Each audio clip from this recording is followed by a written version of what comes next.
मराठा छत्रपती शिवाजी महाराज की आदरणीय पालकमंत्री चंद्रकांत दादा पाटील यांचं आमच्या सर्व समाज बांधवांच्या वतीने आम्ही सहर्ष या ठिकाणी स्वागत करतो। टाळ्यांच्या गजरामध्ये आपण त्यांचं स्वागत करूया।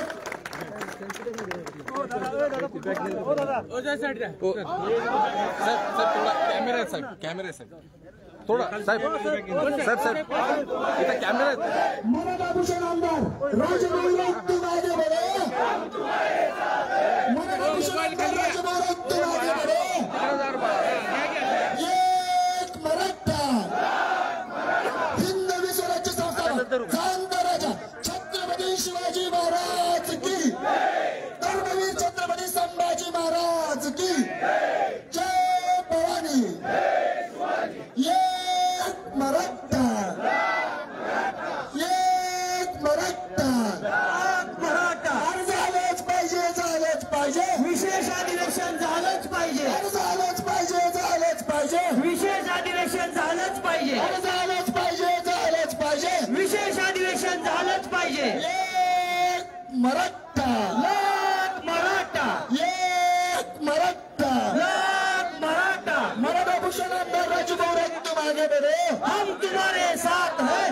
या तिसऱ्या दिवसाच्या ठिय्या आंदोलनाची दखल घेत सरकारच्या वतीनं मराठा भूषण आमदार राजभवन यांच्याशी चर्चा करण्यासाठी तसेच सर्व समाज बांधवांशी चर्चा करण्यासाठी सरकारचे प्रतिनिधी म्हणून सोलापूर जिल्ह्याचे पालकमंत्री उच्च शिक्षण तंत्रमंत्री आदरणीय चंद्रकांत दादा पाटील आलेले।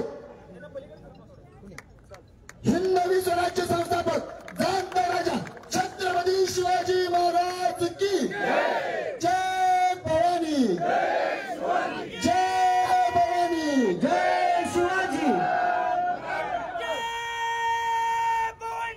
जय शिवाजी।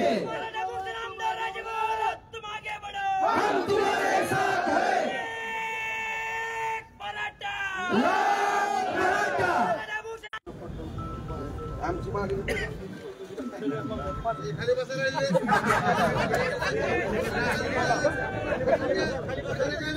दादा मराठा भूषण आमदार राजाभाऊ यांचं ठिय्या आंदोलन सर्व समाज बांधवांना घेऊन आंदोलन आहे। आज आंदोलनाचा तिसरा दिवस आहे आणि आमदार राजाभाऊ यांच्या 3 मागण्या त्या ते स्वतः वाचून दाखवतीलच। एक मराठा,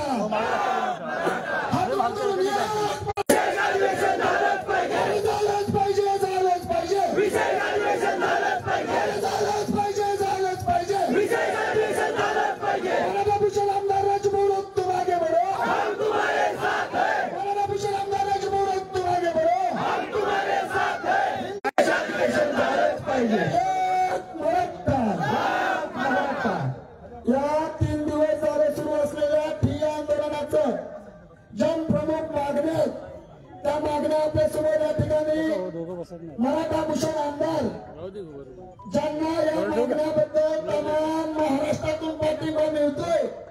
आज 66 ग्रामपंचायतींनी पाठिंबा दिलाय आणि 36 सामाजिक संघटनेने पाठिंबा दिलाय।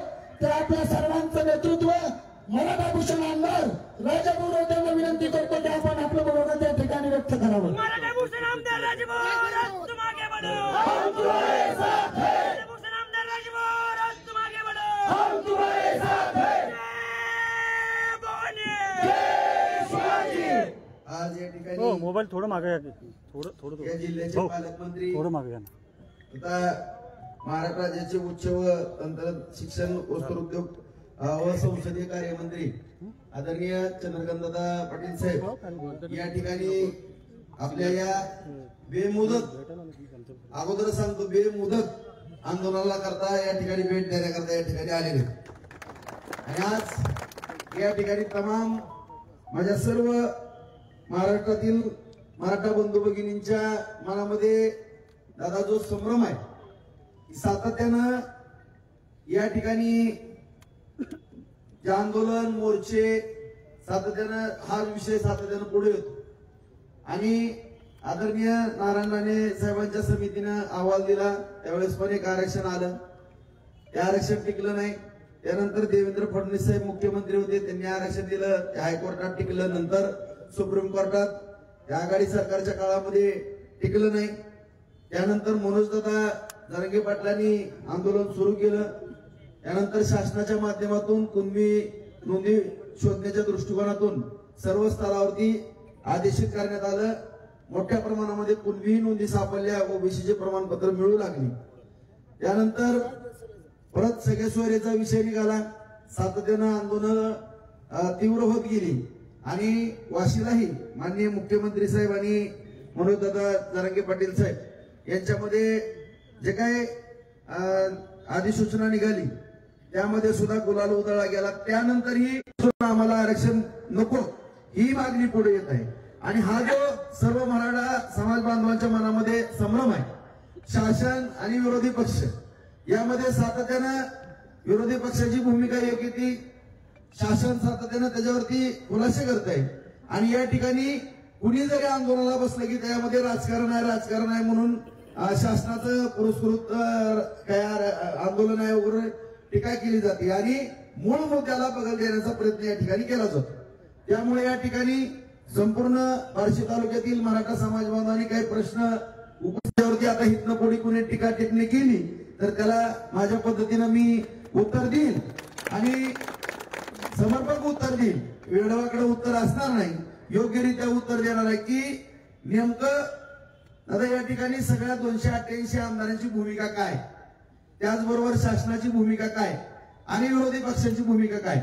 आपण एक वेळेस सर्व पक्षांची बैठक बोलली होती, त्यामध्ये बऱ्याच संपूर्ण पक्षांनी लिहून दिलेलं आहे की नेमकं ओबीसी कोट्यातनं आरक्षण देता येते का नाही, किती जणांना लिहून दिलंय त्याचा खुलासा शासनाने या ठिकाणी करावा. दुसरा मुद्दा, दुसऱ्या वेळेस बैठक या ठिकाणी मराठा समाज बांधवांना सांगू इच्छितो, दुसऱ्या वेळेस बैठक बोलली कोण आलं कोण नाही.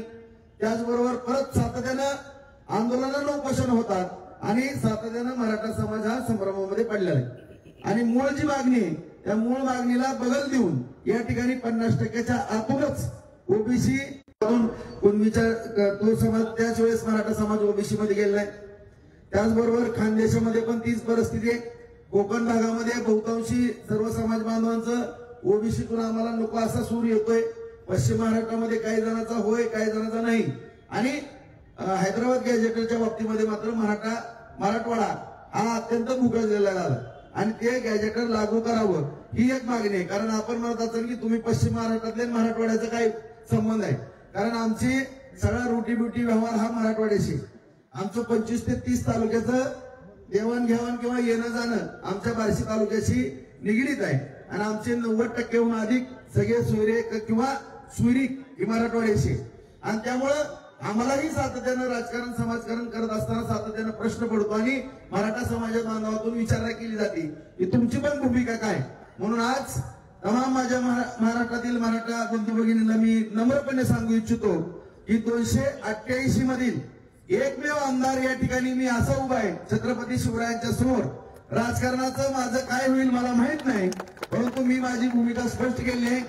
माननीय विधानसभेचे अध्यक्ष राहुल नार्वेकर साहेबांना पत्र लिहिलेलं आहे, सगळ्या पक्षाला पत्र लिहिलंय बांधवांनो. त्याचबरोबर आजच सगळ्या विधानसभेच्या आमदारांना मी पत्र लिहिलं आहे, ते पण रवाना केलेलं आहे. विधान परिषदेचं सुद्धा अधिवेशन घ्यावं म्हणून त्यांनी विनंती विधान परिषदेच्या अध्यक्षांकडे करावी असं विधान परिषदेच्या आमदारांना पण लिहिलेलं आहे. आणि या सगळ्या ह्याच्यातून आदरणीय चंद्रकांतदादा पाटील साहेब तुम्हालाही विनंती करतो की माझी मूळ मागणी या ठिकाणी आहे, मराठा आरक्षण ओबीसीतून द्यावे. या मागणी संदर्भामध्ये विधानसभेचं विशेष अधिवेशन तातडीनं बोलवण्याकरता विधानसभा अध्यक्ष यांना आपणही या ठिकाणी मागणी करावी अशी मी आपल्यालाही सर्व मराठा समाज बांधवांच्या वतीने या ठिकाणी विनंती करत आहे.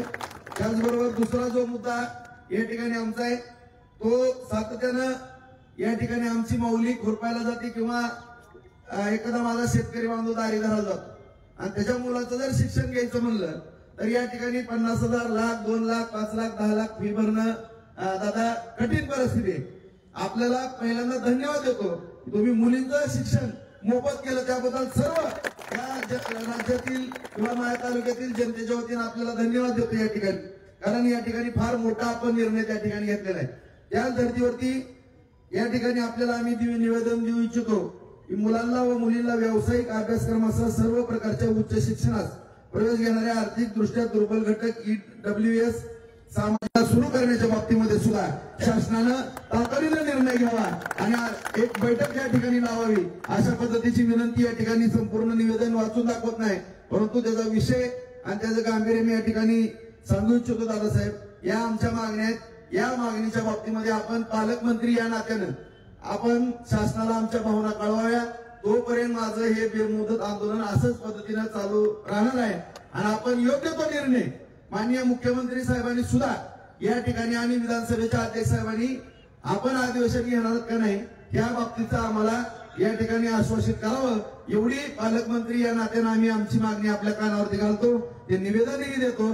त्यावरती आपण शासनाचं काय जे म्हणणं आहे ते आम्हाला या ठिकाणी कळवावं अशी या ठिकाणी आणि विरोधी पक्षाला सुद्धा आपण विचारणा करावी.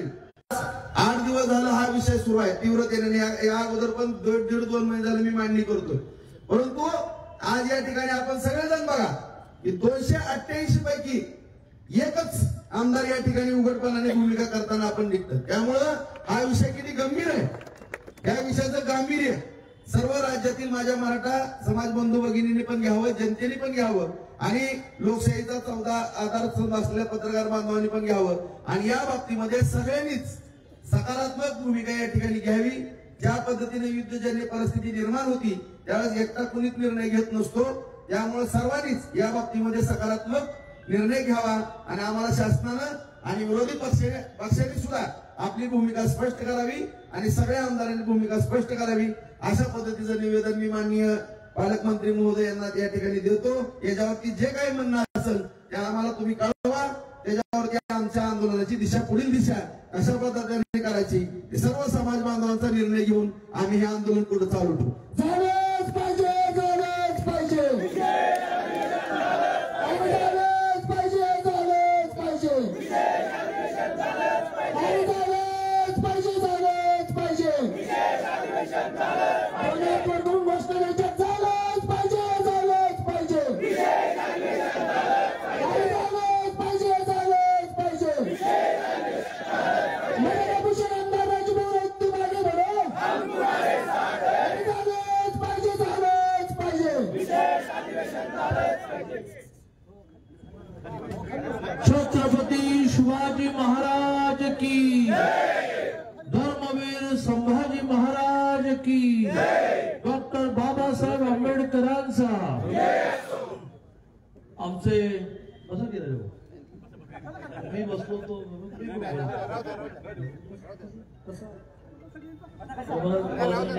तुम्ही उभं राहिले की मला असं वाटेल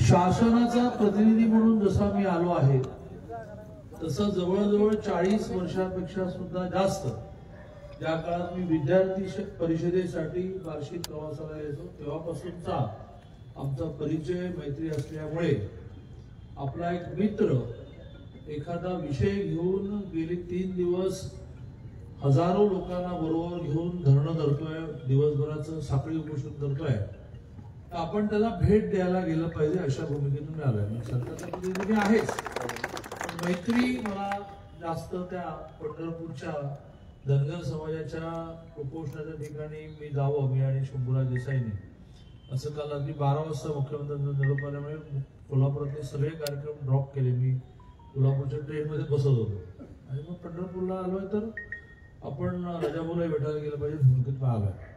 माझी विनंती अशी राहील की मी कमी वेळात जास्त बोलतो, मला फापट बसत नाही तर तो जरा शांतपणे ऐकून घ्या, मग काय नंतर बोलायचं बोला. पहिलं तर तुमच्या जे 2 विषय आहेत, विशेष अधिवेशन बोलवणं हा अधिकार त्याला परवानगी द्यायची असते आणि त्यामुळे तुमची ही जी मागणी आहे किंवा मराठा समाजाला मिळणाऱ्या सुविधा आणि आरक्षण या विषयाचा विचार करण्यासाठी विशेष अधिवेशन बोलवावं ही जी आपली मागणी आहे ती मी मुख्यमंत्र्यांपर्यंत पोहोचवतो आणि त्याचा निर्णय जो आहे तो मुख्यमंत्र्यांनी घ्यायचा. दुसरी मागणी आपली जी आहे ती मराठा समाजाला ओबीसीतून आरक्षण द्यावं. तर त्यावर बोलण्यापूर्वी मला थोडासा अगदी असा धावता आढावा घेतला पाहिजे की आपल्याला माहिती असेल तर 1902 साली छत्रपती शाहू महाराजांनी मराठा समाजाला आरक्षण दिलं. शाहू महाराजांनी तर अनेक क्रांतिकारी निर्णय केले. म्हणजे मुलगा शाळेत नाही गेला तर ते पालकाला दंड करायचे. आता आम्ही म्हणतो की मुलांचं शिक्षण मोफत आणि सक्तीचं करा. शाहू महाराजांनी त्या काळामध्ये कायदा केला, पोरग शाळेत नाही गेलं की बापाला दंड पडणार. मुलींचं शिक्षण त्या काळात त्यांनी सुरू केलं. तसा मराठा समाज गरीब आहे, शेतीवर अवलंबून आहे आणि त्यामुळे त्याला त्यावेळेच्या ज्या काही नोकऱ्या असतील त्या नोकऱ्यामध्ये आरक्षण मिळालं. हे आरक्षण करत करत करत स्वातंत्र्यापर्यंत फिरलं. तर त्या काळात ब्रिटिश शासनाच्या ज्या ज्या नोकऱ्या आहेत त्यात मराठा समाज आरक्षण मिळत गेलं. आणि मग स्वातंत्र्य मिळाल्यानंतर घटना जी आपण स्वीकारली त्या घटनेमध्ये 2 आरक्षण ही घटनात्मक. माझी विनंती आहे की मी खूप सोप्या शब्दात बोलतो, हवं तर नंतर उठून विचारा, पण हे सगळं जरा नीट समजून घेतलं पाहिजे. घटनात्मक आरक्षण आणि कायद्याने मिळणारं आरक्षण ही 2 वेगळी आरक्षण. घटनात्मक आरक्षण कोणाला मिळालं? शेड्यूल कास्टला आणि शेड्यूल ट्राईबला. का मिळालं? तर वर्षानुवर्ष, मी सांगायला नको, आधी गावात ती स्थिती आहे दुर्दैवाने, पण वर्षानुवर्ष हा समाज अस्पृश्य मानला गेला. गावाबाहेर त्यांची वस्ती, स्पर्श त्यांना करायचा नाही, शाळेत त्यांनी यायचं नाही, त्यांना वरून वाढण्याची मोठी यादी आहे आणि आजही ती अनेक गावांमध्ये आहे दुर्दैवाने. मंदिरात त्यांना प्रवेश नाही, त्यांची स्मशानभूमी वेगळी. अशी एक अस्पृश्यतेची, अनटचेबिलिटीची बॅकग्राऊंड, पार्श्वभूमी त्या आरक्षणाला, ती इतर समाजाला नाहीये. म्हणजे गावातला ओबीसी मध्ये म्हणजे काय, सुतार, लोहार, मग तांब्याची काम करणारा वगैरे वगैरे कुणबी, यांना अस्पृश्यतेची वागणूक मिळाली नाही. ते गावामध्ये तसे सन्मानाने राहत होते, आजही राहतात. पण त्या सुताराचं घर आपण चालवतो, वर्षाला खळ्यावर त्याला बनवतो, धान्य देतो, लोहारा देतो, अगदी मागण्या करणारे कासार मोठी यादी 382ची आहे. तर पहिला हा फरक समजून घ्या की SC ST ला मिळणारं आरक्षण हे वर्षानुवर्ष अस्पृश्यतेची जी वागणूक दिली गेली त्याच्यातून आलं आणि त्याला घटनेत आलं. त्याला कायदा करावा लागत नाही. घटनेनेच आपल्या देशाची घटना सुरू झाली 26 जानेवारी 1950. तेव्हापासून ते आरक्षण मिळालं. ते 50% क्रॉस झालं तरी चालतं. आपल्या माहितीसाठी म्हणजे हात जोडून विनंती आहे की थोडं वाचा, लॅपटॉप घेऊन नेटवर बसा. नंदुरबार जिल्ह्यामध्ये आदिवासी संख्या जास्त असल्यामुळे तिथे आदिवासी रिझर्वेशन हे 50%च्या वर, सगळं प्रेस असल्यामुळे चुकीच्या आकडेवारी एवढे, पण 50% वर. का? ते लोकसंख्येला 100% असते, ओबीसी लोकसंख्येला निम्म असते. त्यामुळे शेड्यूल कास्ट, शेड्यूल ट्राईब संख्या ज्या जिल्ह्यात जास्त त्या जिल्ह्यामध्ये इन जनरल काय तर शेड्यूल कास्ट 13%, इन जनरल काय तर शेड्यूल ट्राईब 9%, असं 13 आणि 9 शेड्यूल कास्ट 8% आहे आणि शेड्यूल ट्राईब मला वाटते 6%, असं 14%. तर हे एखाद्या जिल्ह्यात लोकसंख्या वाढीव असली तर तिथे ते वाढीव जातं. पण असं अन्य रिझर्वेशनचं नसतं. ते त्याच्या लोकसंख्येच्या निम्मे मिळते. समजा ओबीसी लोकसंख्या ही 54% असेल तर त्याची 27%, त्यांना 54% मिळते. का? पुन्हा एकदा, तर यांना खूप अन्याय सहन करावा लागला, यांच्यावर अत्याचार झाले, यांना गावाबाहेर ठेवलं गेलं, यांना शाळेत जाऊ दिलं नाही, त्यांना नोकऱ्यांमध्ये येऊ दिलं नाही, यांना धंदा देऊ नाही दिलं. पण त्यांना पुढे आणण्यासाठी घटनेमध्ये सर्वांनी मिळून आरक्षण ते मान्य केलं. पण नंतर मुद्दा आला हळू पुढे जाताना 67 सालाचा मुद्दा आला की हे सगळं ठीक आहे, अस्पृश्यतेची भावना आहे, पण ओबीसीला पण मागेच आहे ना, बिचारे सुतार काम करत राहिले, लोहार काम करत राहिले, शेती नाही वगैरे, त्यांना आरक्षण द्या.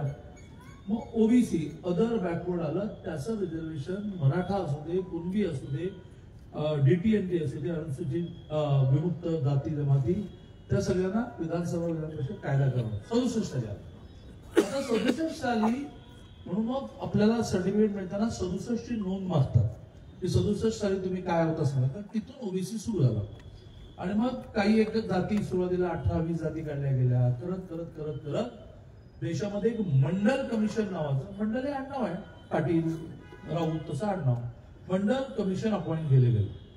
त्या मंडल कमिशनने देशभरामध्ये 4200 जाती शोधून काढल्या की यांना पण आरक्षण द्या. त्याला म्हणायचं अदर बॅकवर्ड क्लास, इतर मागासवर्गीय. महाराष्ट्रात त्या 382 काढल्या गेल्या. आता ह्या 382 मध्ये कुणबी आहे, परंतु कुणबी मराठा आहे की नाही याचा जो संदिग्धता आहे ती कुठल्याही राजकीय नेत्याने कधी दूर केली नाही. मी या जाहीर कार्यक्रमामध्ये म्हणेन, कारण खरं ते खरं कुठल्याही मराठा मुख्यमंत्र्यांनी केलं नाही.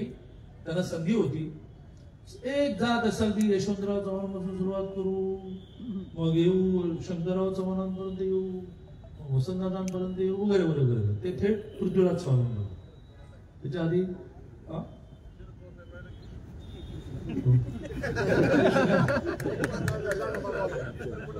ते तर 4 वेळा होते.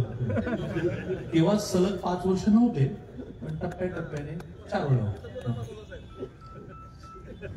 देवेंद्रचा राग त्यासाठी आहे की एक मात्र मुख्यमंत्री वसंतराव नाईकांनंतर तिथे सलग 5 वर्ष, विलासराव देशमुख 1.5 वर्ष, पृथ्वीराज बाबा 2 वर्ष, शरद पवार 4 वेळा असतील तरी एकदा 1.25, एकदा 1, एकदा 2 असं. त्यामुळे ते राग तो देवेंद्रवर आहे. तर अशा कुठल्याही मराठा मुख्यमंत्र्यांनी हातात सत्ता असताना या 382 जाती ज्या ओबीसी टाकल्या गेल्या त्यात एक मराठा जात टाकायला अडचण नव्हती ना. कारण काळाच्या ओघामध्ये मराठा आणखी गरीब होत चालला. जमिनीचे तुकडे तुकडे तुकडे तुकडे. आता मी शेतकऱ्याचाच मुलगा आहे. आमच्या वाट्याला 2.5 एकर येऊन थांबली, कारण मला भाऊ नाही, पण त्याच्या आधी वडिलांना भाऊ, त्यांना भाऊ, असं करत ती 7 एकराची कधी माझ्या वडिलांची 2.5 एकर झाली कळत नाही. काही काही जणांची 10 गुंठ्यावर आली. आणि मग शेतीमध्ये भागत नाही. अस्पृश्यतेची भावना उभार नाही मिळाली, पण गरीब झालो, आपल्याला आरक्षण पाहिजे, पण कोणीच केलं नाही. 14ला मात्र मुख्यमंत्र्यांनी शपथ घेतल्या देवेंद्रनी निर्णय केला. आणि मग आपल्याला इतिहास माहितीये, गायकवाड कमिशन अपॉइंट केलं वगैरे वगैरे वगैरे, आणि आपल्याला आरक्षण मिळालं. हायकोर्टात टिकलं. जेवढा काळ टिकलं त्यात किमान 8,000 मराठ्यांना नोकऱ्या मिळाल्या. ते कॅन्सल नाही करते, ते कॅन्सल नाही करते. काही लाख विद्यार्थ्यांना त्या संपूर्ण कालावधीमध्ये शिक्षणातलं आरक्षण मिळालं. ते नंतर कॅन्सल करता येते. मग नंतर तो कायदा सुप्रीम कोर्टात टिकला नाही. आता आरक्षण दिले तेव्हा देवेंद्रजी मुख्यमंत्री, आरक्षण केलं तेव्हा उद्धवजी मुख्यमंत्री, पुन्हा आरक्षण दिलं 10% शिंदे मुख्यमंत्री. आता मग काय करायचं? लहान मुलांना विचारता येईल ते बघा, आम्हाला कोण प्रामाणिक? देवेंद्र असताना रिझर्वेशन मिळालं, कोर्टात टिकवलं, उद्धवजींना टिकवता आलं नाही, उद्धवजींचं सरकार गेलं, पुन्हा एकनाथजी झालं. आणि त्यामुळे असा तो देता आलं असतं ह्या आधीच, पण दिलं गेलं नाही, असा मराठा आरक्षणाचा इतिहास आहे. त्याच्यासाठी आपण त्यांना श्रद्धेय मानतो. अण्णासाहेब पाटलांनी स्वतः गोळी झाडून घेतली वगैरे. आता 14 ते 19 मध्ये देवेंद्रने काय केलं की आरक्षण आणि सुविधा या 2 गोष्टी वेगळ्या केल्या. त्याचं मोठं ग्रेड आहे. आधी काय होतं, तुम्हाला आरक्षण आहे तर हॉस्टेल मिळणार, तुम्हाला आरक्षण आहे तर तुमची निमित्त, तुम्हाला आरक्षण आहे तर तुम्हाला बिनव्याजी कर्ज मिळेल. देवेंद्र म्हणाले की आरक्षण मिळेल तर मिळेल, पहिल्या ह्या 2 गोष्टी वेगळ्या करा. तुम्ही 8 लाखापेक्षा कमी उत्पन्न आहे ना, तुमच्या मुलांची निमित्त, तुम्हाला हॉस्टेल, तुम्हाला अण्णासाहेब पाटील म्हणून कर्ज, हे त्यांनी 2 वेगळे केले. आणि आरक्षण मध्ये आता तिढा असा निर्माण झालेला आहे की 50% वर जाता येत नाही. त्याचे कोर्ट निर्णय, सुप्रीम कोर्टाचा निर्णय आहे. आणि मनोज दादा जरांगे पाटलांनी सुरू केलं की बा आम्हाला कुणबी म्हणा आणि ओबीसी टाका. आता मधल्या काळात मोदीजींनी आर्थिक मागासांचं एक रिझर्वेशन दिलं, 8 लाखापेक्षा कमी असताना 10%. त्याच्यामध्ये फक्त 21 जाती उरल्या. कारण त्याचा नियम असा आहे, कायदा असा आहे की ज्यांना जातीचं आरक्षण मिळतं त्यांना आर्थिक मागासच मिळत नाही. 21च जाती उरल्या. तर 3 मुख्य कुख्य उरल्या, मराठा उरली, लिंगायत उरली, ब्राह्मण. लिंगायत ब्राह्मण 8 लाखापेक्षा वरती असतात. तुम्ही सगळं मराठ्यांना मिळालं. 3 वर्ष आर्थिक मागासांचं आरक्षण 8.5% मराठ्यांना मिळालं. मग आता आपण आग्रह धरला की मराठ्यांना वेगळं आरक्षण मिळालंच पाहिजे, दिलं एससीबीसी. आता आपलं आर्थिक मागासांचं मग त्यात कोणती जात उरली? ब्राह्मण 8 लाखाच्या खाली नाही, लिंगायत 8 लाखाच्या खाली नाही. आता माझ्या माहीत करून सांगत नाही, पण माहिती घ्या, ह्या वर्षी 8 लाखापेक्षा कमी उत्पन्न असतात. आणि त्यामुळे कुणबी करा आणि टाका. म्हणजे कशात टाका? तर 19% मध्ये टाका. जाती किती आधीपासून आहे? 382. तुम्ही किती जात होणार? 383. 19% मध्ये आता नवीन जो कायदा येतोय की जातींना अ ब ड करायचं. तर कुठल्या एका गटात तुम्ही आले की तुम्हाला मिळालं 5%. मग 5% किती? 40-50 जाती. मग तुम्हाला किती? संपूर्ण महाराष्ट्रामध्ये वर्षाला 10,000 पेक्षा जास्त सरकारी नोकऱ्या निर्माण होत नाही. अतिशय जबाबदारीने सांगतो. यावर्षी देशाच्या स्वातंत्र्याला 75 वर्ष मिळाल्यामुळे मुख्यमंत्री निर्णय घेतला की 75,000 जॉब क्रिएट करायचे. त्याच्या आधी 1,08,000 दिल्या, पण नेहमी दिली 10,000. आता 10,000 नोकऱ्यांमधले 19% मिळालं ओबीसीला. आपण आता त्यात जायचं म्हणतो कुणबी म्हणून. आपल्याला मिळाले 1900. मग त्यातल्या कुणब्यांना म्हणजे नव्याने मराठा त्यांना किती मिळणार? 190 मिळतील का 200 मिळतील? इकडे 10,000 मध्ये एसईबीसी 10% म्हणजे किती मिळणार? बंदे 1000 मिळणार की नाही? बंदे 1000 मिळणार. आणि त्याच्यात आर्थिक मार्ग 10% बंदे 1000 होते. आणि इथे मात्र 382 मध्ये 383 होतात. व्यावहारिक सूचना 2017 साली देवेंद्रजीने कायदा केला. तो कायदा असा आहे की रक्त संबंधामध्ये कास्ट व्हेरिफिकेशन नको. म्हणजे काय? तर मला कास्ट सर्टिफिकेट वेगळं, कास्ट व्हेरिफिकेशन वेगळं. तुम्ही कास्ट सर्टिफिकेट तहसीलदार देतो, व्हेरिफिकेशन कमिटी करते. व्हेरिफिकेशन झाल्याशिवाय तुमचं रिझर्वेशन कन्फर्म होत नाही. तर 2017 त्यांनी कायदा केला की रक्त संबंधांमध्ये कास्ट व्हेरिफिकेशन मला मिळालं, माझ्या पोरांनी मागायची आवश्यकता नाही, माझ्या पोरीने मागायची आवश्यकता नाही, माझा चुलत भावान मागायची आवश्यकता. यालाच सगळे सोयरे म्हणतात ना. तर कुठे दोन सगळं बघा, माझ्या आजोबाला मिळालं तर मग आजोबांची मुलं आहेत त्यांना मागायची आवश्यकता नाही, आपोआप मिळालं. मग त्यांची मुलं जी आहेत माझे वडील वगैरे त्यांना मागायची आवश्यकता नाही, आपोआप मिळालं. मग आम्ही मुलं आहोत, बहिणी आहोत, आम्हाला मिळालं. यालाच सगळे सोयरे म्हणतात ना. मग सगळे सोयऱ्याची अधिसूचना जी काढली आहे त्यात वडिलांकडून आलेल्या सगळ्या नात्यांना आपोआपच मिळत आहे. नवीन ते मागताय. आईकडून येणारं नातं हे सुप्रीम कोर्ट मान्य करत नाही. हा देश हा पितृसत्ताक आहे. मग त्यासाठी आंदोलन करायचं करा, असं कसं मातृसत्ताक हा देश व्हायला पाहिजे. हा देश पितृसत्ताक असल्यामुळे त्याची जी हायरार्की आहे ती वडिलांकडून येते. 2017 साली देवेंद्रजीने केलेला कायदा आणि सगळे सोयऱ्यांची अधिसूचना यात काही फरक नाही. फक्त आईकडून नातं येऊ शकत नाही, वडिलांकडून द्यावं लागेल, इतकाच फरक आहे. शांतपणे विचार केला पाहिजे की आपण काय मागतो, त्यातून काय मिळणार आहे. इकडे एकच उदाहरण देतो, फार वेळ मला बोलायचं नाही. अण्णासाहेब पाटील महामंडळातून किती लोकांना लोन मिळालं? 1 लाख. प्रत्येकाने, आणि व्याज नाही त्याला, प्रत्येकाने 5 लोकांना ते जॉब दिला असेल तर अण्णासाहेब पाटील महामंडळाच्या वतीने 5 लाख नोकऱ्या क्रिएट झाल्या. आणि आपल्याकडे काय schedule caste, schedule tribe, OBC मध्ये आम्ही जातो पुण्याला. म्हणजे ते 1 लाख गुणिले 5 म्हणजे एक दुकानदारी काढलं ते 10 लोकांना रोखला जातो आपण. पण 5 धरू, 5 लाख आम्हाला नको. आणि आम्हाला मात्र या 10,000 10%, 18%, 19% जे मिळणार आहे ओबीसीला त्यात आम्हाला घाला समोर. याचा विचार आपण करा. तर हा निर्णय इथे नाही, म्हणजे मी या राज्याचा सिनियर मंत्री असूनही मला सवय नाही की काहीतरी खोटं बोलायचं. हा निर्णय जो आहे तो कोर्टात जाईल. सरसकट मराठ्यांना कोणी म्हटलं की ते कोर्टात जाईल. आईकडून आपण सर्टिफिकेट द्यायला लागलो, मातृसत्ता कोर्टात जाईल. टिकेल की नाही माहित नाही. चला असं म्हणा की जा कोर्टात तरी पाठवून द्या, मग बघूया असं म्हणा. त्यामुळे जे आज शक्य आहे ते सगळं सरकारने दिलं आहे. 10% एसईबीसीचं आरक्षण टिकवण्याचा आटोकाट प्रयत्न आपण करणार आहोत. पण इथं परत तुम्ही ठरवा. तुमच्या 2 मागण्या ज्या आहेत, बाकीच्या त्या मागण्या मान्य केलेल्या आहेत, ज्या मान्य नाहीत ते आता सुद्धा करण्याची मला अधिकार आहे. म्हणजे मुलींच्या शिक्षणाच्या बाबतीत तर मी जळगावच्या कार्यक्रमामध्ये जाहीर करून टाकलो. मग सांगितलं मुख्यमंत्र्यांना सांगितलं की तुम्हाला आठवतं का, इतर आधी 2 ला तुम्हाला फोन करून सांगितलं की एका मुलीने आत्महत्या केली, चिठ्ठी सापडली, माझ्या आई बाबांकडे नेहमी पैसे नाही, दादा कधी कर. तर तुम्हाला मध्ये न विचारलं तर मी करून टाकू. तसं मुलांना 100%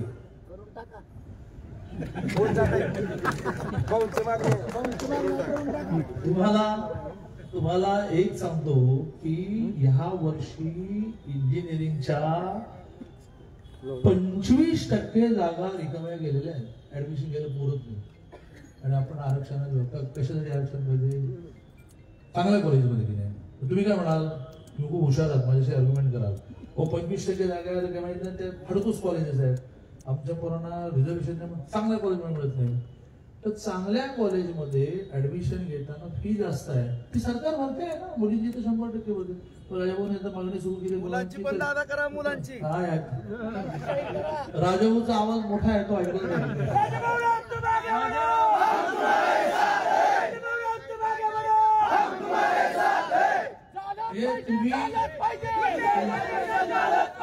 तुम्ही चांगल्या कॉलेजेसमध्ये 10% ऍडमिशन वाढवून द्या म्हणा. टेक्निकली मी त्याच्यावर मीच शिक्षण मध्ये विचार सुरू करतो. मेडिकल काउन्सिल आणि AICTE दोघांची परवानगी आणायला लागते. का तर बऱ्या कॉलेजमध्ये पूर्ण ऍडमिशन पाहिजे की नाही. मुळात कुठलेही बऱ्या कॉलेज सगळ्यात चांगलं मेडिकल कॉलेज कुठलं? कराडचं कृष्णा. आत गेलं तर म्हणाल आता मी मेडिकल ऍडमिशन घेतो. 22 लाख रुपये वर्षाला फी आहे. ती 22 लाख रुपये मुलीची फी भरणार की नाही सरकार? मग तुम्हाला चांगल्या कॉलेजमध्ये त्याच्यापेक्षा कुठल्या चांगल्या कॉलेज ऍडमिशन पाहिजे? तरीही चांगल्या कॉलेजमध्ये 10% जागा वाढवा माझ्याकडे डिमांड करा ना शिक्षण मंत्री म्हणून. मी लगेच कामाला लागतो की कसं वाढवता काय वाढवतो. शिक्षणातल्या आरक्षणामध्ये तर हॉस्टेल दिली नाही, हॉस्टेल मिळालं तर दरमहा 6,000 रुपये, वर्षाला 60,000 रुपये. शिक्षणाच्या बाबतीमध्ये आता आरक्षण द्या असा विषय असायला पाहिजे, पण ते ज्यासाठी आहे ते सगळ्या गोष्टी आपण दिलाय. नोकरीमधल्या आरक्षणाची स्थिती अशी आहे की प्रायव्हेट जॉब जास्त आहेत, सरकारी जॉब कमी आहेत. सरकारी जॉब मध्ये एवढूशे आहेत, त्याच्यामध्ये आपण भांडतो. आता एवढे दिवस सगळं आंदोलन वगैरे आपण चालवतो. मला असं वाटतं की राजाभाऊच्या सगळ्या सद्भावना ज्या आहेत त्या सद्भावनांच्या बरोबर मी आहे. त्या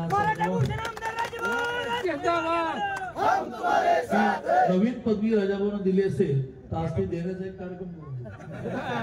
मराठा भूषण राजा. चला, मला असं वाटतं की एवढ्या जाहीर मॉब मध्ये प्रश्नोत्तर होणं बरोबर नाही, पण मी माझी भूमिका मांडली, इतिहास मांडला आणि जे जे करणं शक्य आहे ते सगळं करू असं मांडलं. पण राजाभाऊंची जी मागणी आहे की विशेष अधिवेशन बोलवा, त्याचा आवाज थेट त्यामुळे राज्यपालांपर्यंत आवाज पोहोचला आहे आणि राज्यपाल मुख्यमंत्र्यांना विचारतील काय करायचं. जय जय महाराष्ट्र. दादा, विशेष अधिवेशनाचं तर आम्हाला मी माननीय मुख्यमंत्री आणि अध्यक्ष उत्तर घेणारच आहे. फक्त माध्यम आपल्या माध्यमातून आणि तुम्ही जिल्ह्याचे पालकमंत्री निवेदन दिलेलं आहे दादासाहेब, परंतु आपण या ठिकाणी उपस्थित आहेत असं तुम्ही आम्हाला टाळून जाऊ नका. मराठा मुलांच्या आणि इतर गोरगरिबांच्या मुलाच्या शिक्षणाच्या बाबतीमध्ये आम्हाला ठोस आश्वासन द्या, एवढीच आम्ही या ठिकाणी विनंती.